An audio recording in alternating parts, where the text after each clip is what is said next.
Hey everyone, in today's video, I will be showing how to stop rollover previews.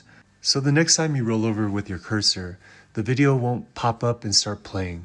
This could be annoying sometimes when you're scrolling around. First, you're gonna go to the very top right, go down to Manage Profiles, go to your account, and then we're gonna scroll to the bottom where you see Auto Play Controls. And then so we're going to want to go to the second one where it says autoplay previews while browsing on devices.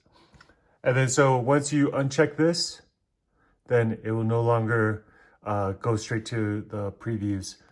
Go ahead, push save. And we're going to give it a test. So we're done.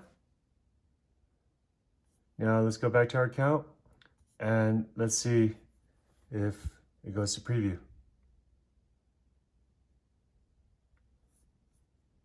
Nope, no longer goes to the preview. So then some people don't like it because they're searching and then you accidentally roll over it and then it pops up.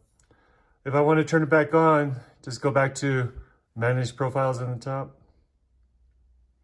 Go to your account, scroll back down, and then on the bottom, check autoplay previews while browsing on all devices. And then make sure you guys save. So that's it, guys. I hope this video helps. Please like or comment below.